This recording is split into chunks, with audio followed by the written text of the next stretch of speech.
সা পরি রে তুই হাজির হয়া যা।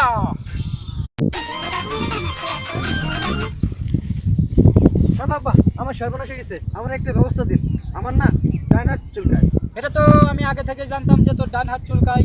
এর মানে হচ্ছে তুই অনেক টাকার মালিক হতে পারবি, টাকা ইনকাম করতে পারবি, এটাই তোর শুভ লক্ষণ।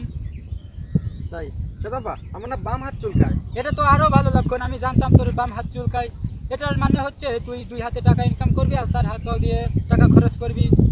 তাই বাবা আমার না ডান পাও চুলকায়। আমি তো এটা আগে থেকে জানতাম যে তোর ডান পাও চুলকায়। তার মানে হচ্ছে তুই খুব শীঘ্রই বিদেশ গমন করিতে পারবি।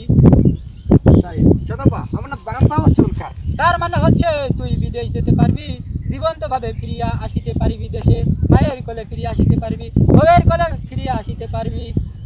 বাবা আমার না ডাইন পেটে চুলকায়। আরে হারামজাদা, তোর তো চুলকানি হয়েছে। বাবা আপনি একটা ভণ্ড কি বললি? আমি ভণ্ড? আরে বাবা আপনি চেতেন কেন? আমি তো ওইভাবে বলতে চাইনি।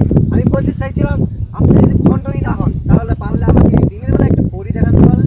ঠিক আছে, তাই হবে। আমি প্রমাণ করে দিব আমি একটা আস্ত ভণ্ড। তুই পরি দেখতে চাস? তাহলে দেখ, শোন তাহলে একটা কথা শুনে রাখ। আমি এখনই পরি আনবো। তুই পরীকে ধরা ছোঁয়ার চেষ্টা করবি না, এমনকি পরীর দিকে কিন্তু কুদৃষ্টিতে তাকাবি না, ঠিক আছে? তাহলে দেখ পরি এনে দিচ্ছি।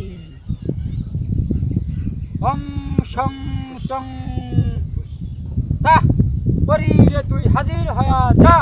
বিরিং বিরিং তিরিং সা পরি রে তুই হাজির হয়া যা। বিরিং না, বিরিং বিরিং তিরিং সা পরি রে তুই হাজির হয়া যা।